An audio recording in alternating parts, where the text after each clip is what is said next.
Next problem, what fraction of the density of normal air should a gas of extremely low density to be cooled to super low temperature?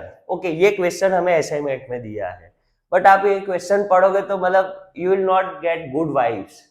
पहली तो बात समझ में नहीं आएगा वो बताना क्या चाहता है, दूसरा आंसर रट भी लिया लेकिन क्यों आता है वो नहीं समझ में आएगा। So, according to me, there is a lack of some information in this problem. So, I have added this in this question. You can also add in your notes too. तो क्वेश्चन को छोड़ते हैं थोड़ी देर, थोड़े time के लिए, चलो कुछ और बातें करते हैं, फिर वापस क्वेश्चन पे आते हैं। We know there are 5 states of matter. Mainly we found solid, liquid, gas. ये तीन के बारे में हम बहुत सारी अच्छी अच्छी बातें जानते हैं और करते हैं, दिखते भी है। तो फोर्थ स्टेट ऑफ मैटर है वो है प्लाज्मा, एंड जो फिफ्थ स्टेट ऑफ मैटर है वो है बोज आइंस्टाइन कंडेंसेट। ये 1990 में फर्स्ट टाइम फाइंड किया गया था। तो let's start to understood what is Bose Einstein condensate. So let's take a normal air और उसका मैं वो नॉर्मल एयर की डेंसिटी को मैं कितना गुना टाइम कम कर देता हूं, तो आई decrease this density bye 1 lakh time. कितने टाइम? ये डेंसिटी को मैंने कितना कर दिया? 1 लाख टाइम डिक्रीज कर दिया। डेंसिटी कम होना मतलब यूनिट वॉल्यूम में, मान लो यहाँ पे 1 लाख पार्टिकल है, कितने हैं? 1 लाख। इस यूनिट वॉल्यूम में 1 लाख पार्टिकल है, हमने उसकी डेंसिटी को 1 लाख टाइम्स फ्रैक्शन कम कर दिया। 1 लाख टाइम फ्रैक्शन में कम कर दिया मतलब यहाँ से 1 लाख पार्टिकल को निकाल दिया, सिर्फ क्या बचा? एक ही पार्टिकल। इतना लो डेंसिटी एयर बना दिया। So now we have a low density air. अब इस लो डेंसिटी एयर को हम क्या करेंगे? तो हम उसको अल्ट्रा लो टेम्परेचर पे ठंडा कर देंगे। ओके, क्या करेंगे? अल्ट्रा लो टेम्परेचर पे हमने उसको कूल डाउन कर दिया। तो ये मान लो यूनिट वॉल्यूम की जगह हमने जो पूरा कंटेनर लिया था, मान लो पूरा बहुत बड़ा कंटेनर लिया है, यूनिट वॉल्यूम में एक है लेकिन कंटेनर में थोड़ी एक रहेगा, से 1 2 4 मॉलिक्यूल है, लो डेंसिटी ऑफ एयर है, अल्ट्रा लो टेम्परेचर में उन्होंने उसको क्या कर दिया? कूल डाउन कर दिया। अब वो इतने कूल डाउन हो गए हैं और उसकी डेंसिटी इतनी कम है कि now this molecule have zero energy. Zero energy, ideally हम बोल सकते हैं कि जीरो एनर्जी टू मूव। अगर किसी के पास एनर्जी ही नहीं है तो वो हिलेगा डुलेगा क्यों, वो मूव क्यों होगा? तो in short, at this temperature the movement of atoms are stop. हमने बात की थी कि सॉलिड में एटम वाइब्रेट करते हैं, लिक्विड में बहुत ज्यादा करते हैं, गैस में बहुत ज्यादा करते हैं। यहाँ वाइब्रेट क्या, हिलते भी नहीं है, कोई मूवमेंट नहीं होता है at this temperature. So have zero energy to move. तो उनके सारे एटम्स का जो मूव होने के लिए एनर्जी जीरो हो गई है। So there is no movement, there is no movement of atom. Next point, और क्या अगर हम इसके बारे में बता सकते हैं? अगर देखो, ये थोड़ी मैं क्वांटम मैकेनिकल की बात करता हूँ।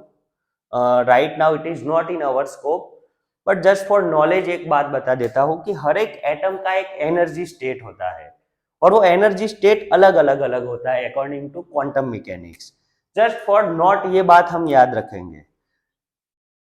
इस बात को अगर समझना है तो आपको बहुत सारा अच्छा सा फिजिक्स का नॉलेज लेना पड़ेगा, 11th science 12th science, and then मेरे से थोड़ा क्वांटम मैकेनिक्स सीखना पड़ेगा।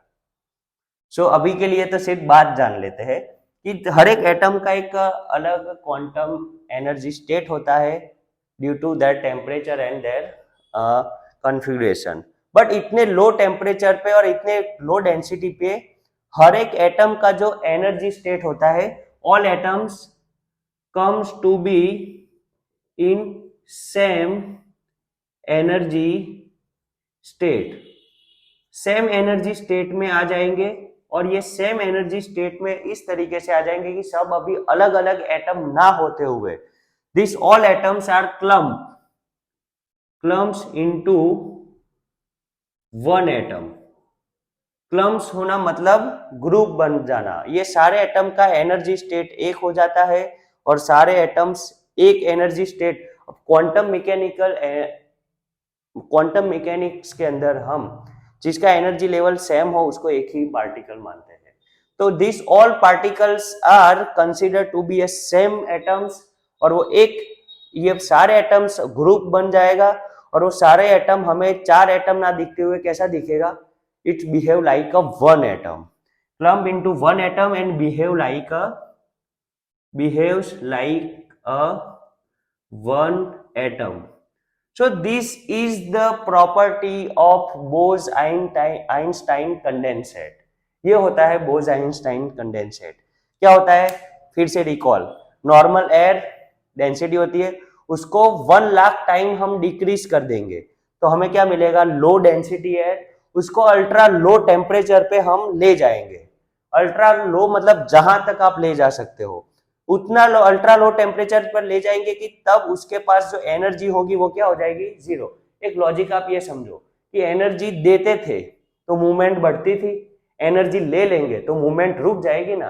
तो एनर्जी हमने ले ली तो लो टेम्परेचर पे ले जाना मतलब एनर्जी कीट लेना, तो उसकी एनर्जी क्या हो गई, वहां तक उसका लो टेम्परेचर ले गए कि उसका कोई मूवमेंट बचा नहीं और वहां पे there is no movement come to be in a same energy state. वो सारे सेम एनर्जी स्टेट में आ गए और वो सारे एक ग्रुप में आ गए और एक एटम की तरह बिहेव करने लगते हैं।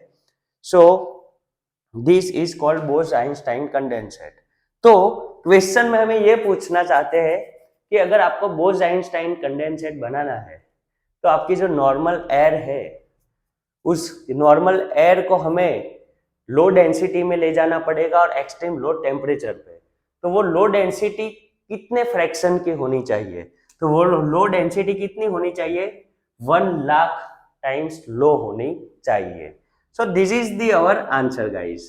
सो thank you very much, I hope you understood very well.